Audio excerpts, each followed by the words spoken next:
জুলাই না হলে কিসের আবার 26-এর নির্বাচন? জুলাই না হলে তো নির্বাচন হওয়ার কথা ছিল বেশিরভাগের অধীনে 29 সালে। 26 সালের নির্বাচন চাইবো, আবার জুলাই মানবো না। জুলাই এখানটা পূরণ করবো না, সমাধান দেখাবো না, এটি হতে পারে না। রাখেন এগুলা, যে যা করার করুক। আমরা স্পষ্ট কণ্ঠে ঘোষণা দিয়েছি, আমরা ইনশাআল্লাহ এই বাংলাদেশকে দুর্নীতি মুক্ত করে ছাড়ব।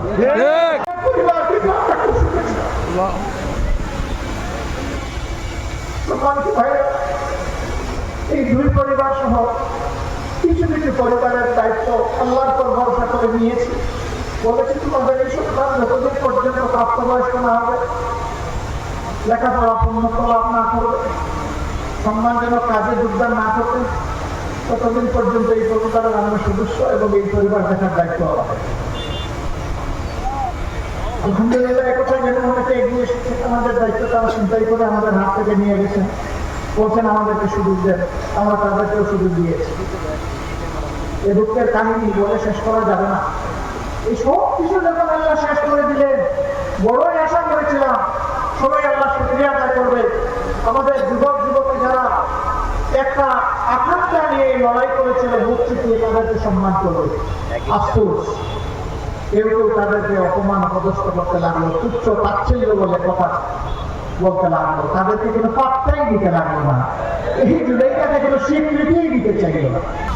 আমরা আমাদের সহকর্মীদেরকে অনুরোধ জানালাম, আপনারা শান্ত থাকুন, জানি অন্তরে অনেক কষ্ট এবং দেশের শান্তি শৃঙ্খলা ফিরিয়ে আনতে নিজেরা অবদান রাখবে। আপনারা সাক্ষী, সারা বাংলাদেশে সমস্ত ধর্মীয় প্রতিষ্ঠান, ভালনারেবল হাউসেস, বিভিন্ন ধর্ম বর্ণের মানুষের জীবন এবং সম্পদ, তাদের ইজ্জত পাহারা দেওয়ার জন্য 15টা দিন আমাদের লক্ষ লক্ষ সহকর্মী সারা বাংলাদেশ পাহারা দিয়েছে। দিনে দিয়েছে, দুপুরে দিয়েছে, রাতে দিয়েছে, বিশ্রাম নেয় নাই। কেন? আমরা এই দেশকে ভালোবাসি। ব্রিটিশ সরকারের স্বরাষ্ট্রমন্ত্রী বলেছিলেন, আওয়ামী লীগ ক্ষমতা থেকে বিদায় নিলে 2 দিনে 5 লক্ষ মানুষ খুন হবে। আল্লাহ অশেষ মেহেরবান, 5 লক্ষ নয়, 5,000 নয়, 500 নয়, 5 জন নয়, 2 দিনে খুন হয় না। কারণ তারা এই দেশের প্রতি তাদের দায় এবং দরদ ছিল না। কিন্তু তারা আমার বলতে, এই দেশবাসী আমার অমুক নাই, তমুক নাই, আপনারাই আমার সব। তাদেরকে যদি প্রশ্ন করা হতো, তাই কেন আপনার ছেলে কোথায় মেয়ে কোথায়, একটি জবাব দেন। তারা কি এই দেশে থাকে? তাদের কোনো জবাব ছিল না। তারা দেশটাকে এতই ভালোবাসেন, ছেলে মেয়েদেরকে দূরে, বহু দূরে অন্য দেশে নিরাপদে পাঠিয়ে রেখেছেন। আর মানুষের রক্ত সম্পদ নিয়ে বাংলাদেশে তারা খেলা করেছেন, জীবন নিয়ে খেলা করেছেন। এরা হিপোক্রেট, এরা ধোঁকাবাজ, এরা মুনাফিক। এরা যা করতো তা করতো না, যা করতো তা জাতিকে জানতে দিত না। পক্ষে জনগণের দুয়ারে দুয়ারে যাচ্ছেন এবং জনগণের কাছ থেকে অভূতপূর্ব সাড়া পাচ্ছেন। আমাদের এই ঢাকা জেলার 5টি আসনে প্রার্থীরা প্রতিদ্বন্দ্বিতা করছেন। ব্যারিস্টার মোহাম্মদ নজরুল ইসলাম ঢাকা 1, কর্নেল মোহাম্মদ আব্দুল হক অবসরপ্রাপ্ত ঢাকা 2, অধ্যক্ষ মোহাম্মদ শাহিনুর রহমান ঢাকা 3, দিলশাদ বাবুল ঢাকা 19, ইঞ্জিনিয়ার নাবিলা তাসনির ঢাকা 20। একজন ব্যারিস্টার, একজন কর্নেল, একজন অধ্যক্ষ, একজন ইঞ্জিনিয়ার আর একজন প্রবাস ফেরত বাংলাদেশি। মাশাআল্লাহ, 5 জন মেধাবী যোগ্য প্রার্থী আমরা পেয়েছি ঢাকা জেলায়, যারা 11 দলের পক্ষ থেকে, 11 দলীয় জোটের পক্ষ থেকে ইনসাফের পক্ষে, সন্ত্রাস, দুর্নীতি, চাঁদাবাজ, বৈষম্যের বিপক্ষে প্রতিদ্বন্দ্বিতা করছে।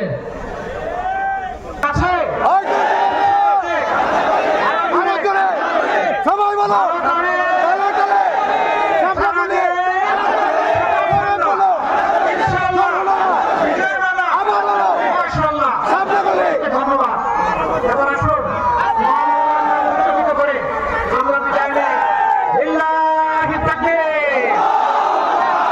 যদি সে চলে যায়, যদি তাকে খুন করা হয়, আমার কলিজার টুকরা, আমার নারী ছাড়া ধন, তার অবস্থা একটু দেখিয়ে দাও।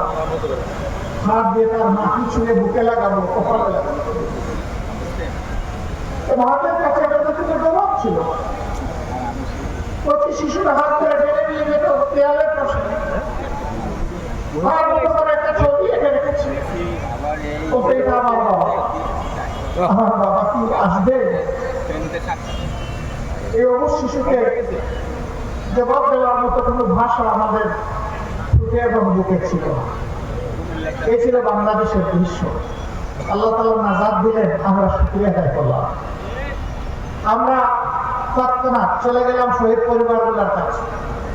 এখানে আজকে উপস্থিত একটা পরিবার, তারা আমাকে জানালেন আমরা যাইনি। আমি দারুণ লজ্জিত, আমি ক্ষমা চাই, আমি যাবো, আমি যাবো, আমরা যাবো।